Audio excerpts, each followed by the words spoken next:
Alô, você ligado no Debate Rafa, quarta-feira de futebol, quarta-feira de Copa do Brasil, São Paulo, Morumbi, São Paulo e Bahia, mais um confronto contra o Bahia em menos de uma semana. O tricolor que jogou hoje é para 19 mil pessoas, um bom público, jogo da TV, sem pouca propaganda, sem muita mobilização por parte da diretoria e dos torcedores e até que me surpreendeu positivamente o público hoje no Morumbi, 19 mil pessoas. Um público aflorado que tentou apoiar o time durante bom tempo. Então, ponto positivo da noite aí, os torcedores. E vamos falar um pouquinho desse confronto que praticamente vai encerrando o ano do São Paulo com relação às chances de títulos. E aí vale a pena a gente fazer uma crítica grave aí, importante, com relação à gestão e planejamento do São Paulo, que vem sofrendo há muito tempo com falta de planejamento e gestão do futebol. Não só do futebol, como planejamento como instituição. O São Paulo vem falhando muito. Então o Leco, o Raí, Alexandre Pássaro vem mostrando a sua incompetência, a sua falta de competência na gestão de pessoas, na gestão de equipes, na gestão e planejamento de uma empresa, na gestão do futebol. Cada dia mais incompetente se mostra a diretoria do São Paulo, cada dia mais incompetente a presidência do São Paulo Futebol Clube se mostra mais incompetente. Mais uma vez a gente contratou agora um ponta, Calazans, anunciado pelo São Paulo, um jogador que não tem um gol como profissional na sua carreira. Um gol como profissional na sua carreira. E o São Paulo hoje joga sem centroavante, tem dois laterais muito pouco confiáveis que não tem reserva hoje. Um time que não tem um meia de criação, um articulador como o Palmeiras tem Moisés, Zé Rafael, Rafael Veiga, Gustavo Scarpa. O São Paulo não tem esse meia, como o Diego, como a Arrascaeta, como o Rodriguinho, como o Jadson. O São Paulo não tem, e o São Paulo continua fazendo uma fileira de pontas que não resolvem, que não atacam, que não fazem gol. O São Paulo que falha muito na gestão, o São Paulo que falha muito no planejamento, e o São Paulo que está a um passo de dizer adeus a mais um torneio de mata-mata com um desempenho vergonhoso. Um time do tamanho, um clube do tamanho do São Paulo Futebol Clube, com um planejamento fraco desse jeito, com um orçamento grandioso, investindo dinheiro errado mais uma vez contratando mal, negociando mal, vendendo mal, emprestando mal. Claro que os moleques são a nossa esperança.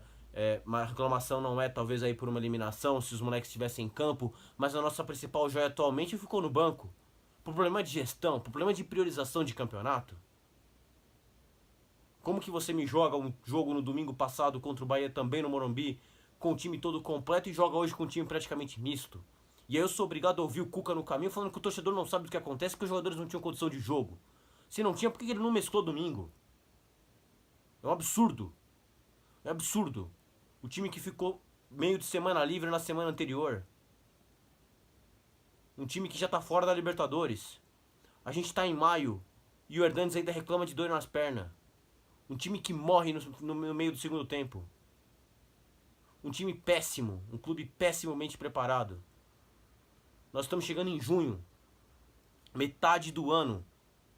O São Paulo não jogou outras fases da Copa do Brasil. O São Paulo não passou de fase na Copa Libertadores. O São Paulo não teve um calendário exagerado. Aí vai falar assim, porra, mas o Antony jogou a Copa São Paulo. O Antony não tinha que ter jogado a Copa São Paulo. O Luan não tinha que ter sido liberado para a seleção sub. Nem o Igor Gomes. E vão liberar o Antony agora para jogar o torneio de Toulon na França. O São Paulo virou a terra de ninguém. Terra de ninguém. Nós somos palhaços. Palhaços na mão de um rei sentado no trono que é o Leco, cercado por conselheiros, fechados nos seus silos importantes que é do Morumbi, nas ruínas do Morumbi, onde o valor para ser sócio é absurdo, de propósito para que o torcedor não possa comprar e interferir no sistema. Não dá.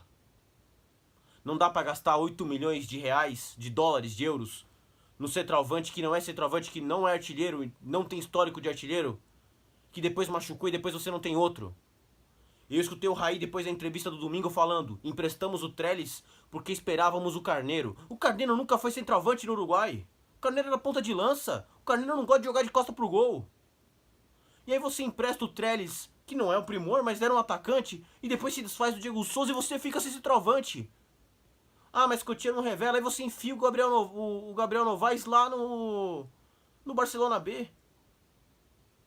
É uma gestão incompetente. É uma gestão incompetente. Há quanto tempo que o Pablo já machucou desde as semifinais do Campeonato Paulista e até agora não chega o centroavante, contrata outro ponto, um ponto que não faz gol. Aí você pode falar assim pra mim, claro, tem time que ganha sem centroavante. Ah, óbvio que ganha. Mas as características que o centroavante completo tem que aparecer no time. Até porque não são todos os centroavantes do mundo que são completos. Você tem que ter o cara que sabe se posicionar na área pra definir com a bola no chão. E aí não precisa ser o 9 especificamente. O São Paulo do Tele jogava com o Palinha e Miller na frente, com o Raí chegando e o Cafu na ponta. Então cada jogador tinha uma característica melhor. O Miller era melhor em dominar de costa pro gol e girar na velocidade. O Palinha era melhor no posicionamento para empurrar a bola no gol. O Raí era bom na bola aérea, porque entrava na área. Então os gols se dividiam entre os jogadores com características de definição diferentes. O que é o centroavante completo? O centroavante completo é o que cabeceia bem, se posiciona para definir a bola no chão, faz o pivô e a parede de ultrapassagem, tabela em velocidade e se desloca atrás do zagueiro. Dá para estimar hoje o Cristiano Ronaldo hoje, que começou a carreira pelo lado esquerdo e virou centroavante. Se você não tem esse cara, como muitos outros times não têm, por exemplo o Cruzeiro, que tem o Fred, que hoje faz bem a parede, faz bem a bola aérea, faz bem no chão, mas não tem a velocidade, você tem que ter um cara vindo de trás para infiltrar em velocidade para fazer esse papel. Então tudo bem, o São Paulo não tem o 9, mas você precisa ter um ponta que saiba entrar na linha de fundo e cruzar, e um ponta que entra na área para fazer o gol. Você tem que ter um meia que entre para poder cabecear a bola, como o Ilharão fez o gol contra o Corinthians, Flamengo e Corinthians na Copa do Brasil. O São Paulo não tem. O São Paulo não tem. O São Paulo não tem reserva hoje para as laterais. Os laterais titulares já são fracos. Entende? O São Paulo que terminou um ano com 2 centroavantes, sendo um, claro, tava super obeso, tava gordo, demora a entrar em forma, mas teve média de gols maiores que o Lucas Prato no ano anterior. Teve um outro que foi super esforçado, batalhou, fez os gols importantes, mas sempre lutou. E aí você se desfaz dos erros e fica sem nenhum. Fica sem nenhum. E aí gasta 8 milhões de euros num centroavante que não precisa. E de verdade, poxa, a gente valoriza muito os ídolos e etc. E de verdade, às vezes a diretoria tem que fazer coisas pensando no bem realmente e dizendo não para algumas vontades da torcida para a grande massa. Claro que, queiro eu, tá totalmente errado, porque hoje o cenário não é bom, de que amanhã o Hernandes possa liderar esse time a ser campeão de algo. Mas sendo realista, não pessimista, não otimista, olhando friamente, ele tá muito longe de ser um jogador decisivo do que ele já foi um dia. O que ele fez em 2017, ele fez com a ajuda do Cueva, do Marcos Guilherme, do próprio Prato que corria. Ele fez muitos gols de bola parada. Ele já não era o Hernandes de 2008.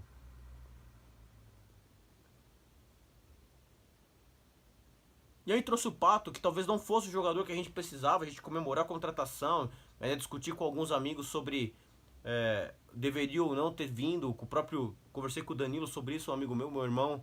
Porra, será que é o Pato que a gente precisa? O Cuca também não queria o Pato, mas tipo, por falta de opção vai ele mesmo. E um cara do calibre dele, do peso dele, da grana dele, não pode perder um gol que ele perdeu hoje.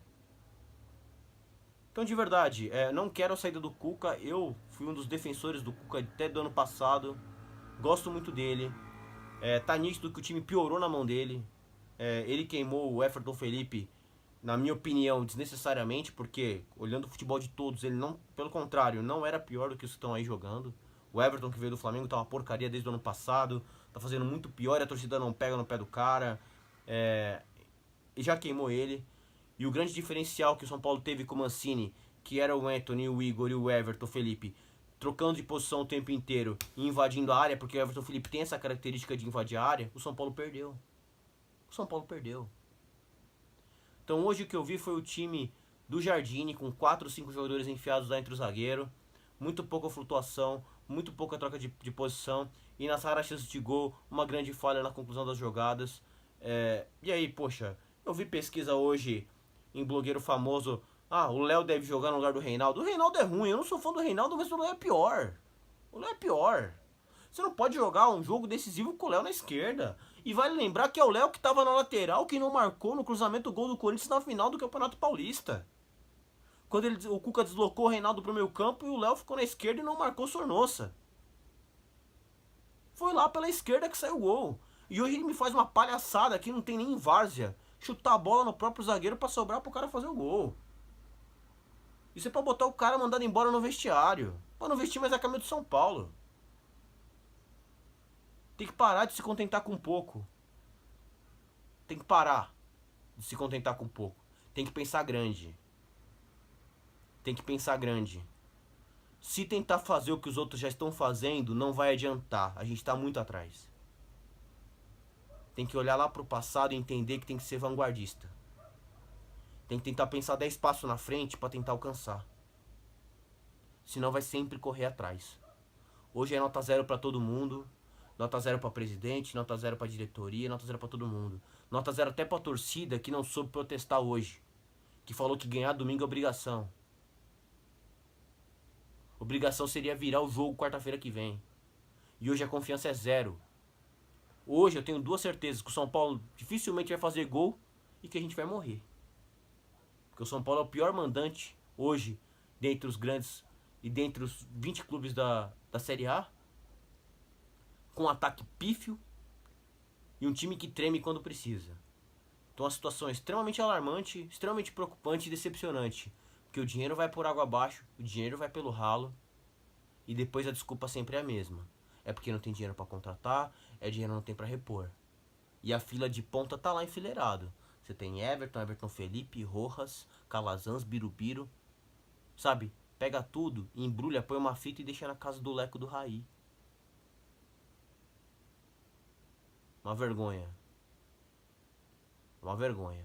A pior crise da história do São Paulo Futebol Clube. A pior. E de verdade, não há alento. Porque mesmo com os meninos que são esforçados, a gestão desses meninos estão falhando. Então, bem complicado. Um grande abraço a você aí. Nos vemos no próximo vídeo. Até lá.